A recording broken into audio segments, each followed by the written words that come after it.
Now we have neurodevelopmental disorders. These include disorders that are manifested in the early stages of development. यानी कि ऐसे disorders जो बचपन में, चाइल्डहुड में या स्कूल गोइंग ईयर्स में, जब आप बिल्कुल अर्ली स्कूल ईयर्स में होते हो, फर्स्ट सेकेंड क्लास में होते हो, उस टाइम पे जो डिसऑर्डर्स डेवलप होते हैं उनको हम न्यूरो डेवलपमेंटल डिसऑर्डर्स बोलते हैं. इन डिसऑर्डर्स के सिम्टम्स यूजुअली जब एक बच्चा स्कूल जाना शुरू करता है या स्कूल जाने से पहले अर्ली एजेस ऑफ स्कूलिंग में या बिफोर एंटरिंग अ स्कूल इसके सिम्टम्स दिखने लगते हैं.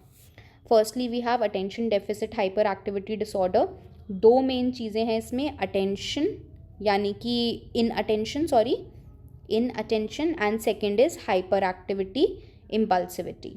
सो इन अटेंशन इज़ कि आपका कॉन्सेंट्रेशन या अटेंशन नहीं लग पाता है, you are not able to sustain mental effort or sustain concentration. And hyperactivity impulsivity is कि hyperactivity is constantly you feel a need to move constantly, continuously move करने की एक need feel होती है, टिक के नहीं बैठ पाते. And impulsivity is shown by inability to control immediate reaction or think before acting. बिना सोचे समझे एक्ट कर देना.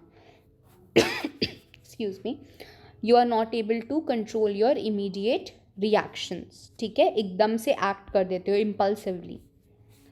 Second is autism spectrum disorder. It is a wide spread impairment in social interaction and communication skills and stereotype patterns of behaviour. Autism spectrum disorder में दो तीन चीज़ें बहुत इंपॉर्टेंट होती हैं.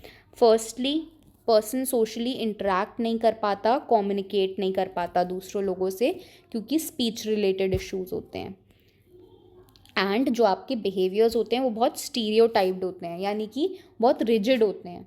जो करना है वो वैसे ही करना है, स्केड्यूल में, टाइम में बिल्कुल चेंज नहीं हो सकता. सो अगर एक बच्चे को ऑटिज़म है और आज उसके पेरेंट्स सडनली प्लान बना लें कि आज मूवी देखने चलते हैं, तो वो बच्चा नहीं जा पाएगा. क्यों? क्योंकि उसका एक पैटर्न सेट है पूरे दिन का, वो उसी पैटर्न से काम करेगा. उसके पैटर्न्स में चेंजेस लाना is very difficult. The autistic child may start throwing tantrums or may cry uncontrollably if there is a change in their pattern. Also these people have very restricted range of interest and activities. बहुत कम चीज़ों में interest होता है, उससे ज़्यादा चीज़ों में interest नहीं लेते, उससे ज़्यादा चीज़ें करते भी नहीं हैं. About 70% of children with autism spectrum disorder also have intellectual disability, जो कि हम अभी आगे पढ़ेंगे. These people are unable to relate with others. दूसरे लोगों की बात नहीं समझ पाते हैं, अपने इमोशंस को एक्सप्रेस नहीं कर पाते, कम्युनिकेशन नहीं स्टार्ट कर पाते, बहुत लिमिटेड इंटरेस्ट और बिहेवियर होते हैं. एंड काफ़ी सारे ऑटिस्टिक लोगों में प्रॉपर स्पीच भी नहीं डेवलप हो पाती है.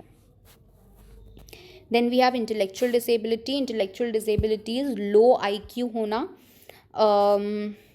बिलो एवरेज इंटेलेक्चुअल फंक्शनिंग है, यानी कि IQ 70 या 70 से बिलो है, या फिर आप अडाप्ट नहीं कर पाते हो to different situations. There is impairment in adaptive behaviour, यानी कि कम्युनिकेट नहीं कर पाते, सेल्फ केयर नहीं है, अपने बटन खुद से लगाना, खुद नहाना, खुद ब्रश करना, होम लिविंग की फंक्शनिंग में प्रॉब्लम है, सोशल या इंटरपर्सनल स्किल्स में प्रॉब्लम है, academic functioning प्रॉपर नहीं है, काम प्रॉपर नहीं कर पा रहे हो, etcetera.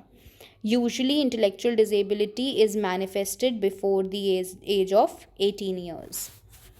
Then we have specific learning disorder. Specific learning disorder is IQ बिल्कुल नॉर्मल होती है, IQ में कोई प्रॉब्लम नहीं है, बट रीडिंग, राइटिंग या मैथ्स में किसी एक चीज़ में बहुत ज़्यादा प्रॉब्लम है. ठीक है.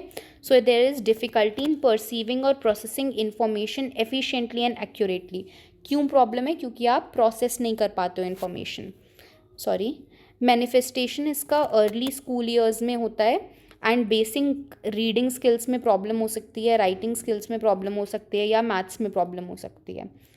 इनका परफॉर्मेंस यूजुअली एक्सेप्टेबल लेवल पे रीच कर सकता है अगर इनको एक्स्ट्रा कोचिंग्स, ट्यूशन्स मिल जाएं, एक्स्ट्रा इनपुट, एक्स्ट्रा एफर्ट देगा अगर टीचर, तो एक्सेप्टेबल लेवल ऑफ परफॉर्मेंस दे देते हैं.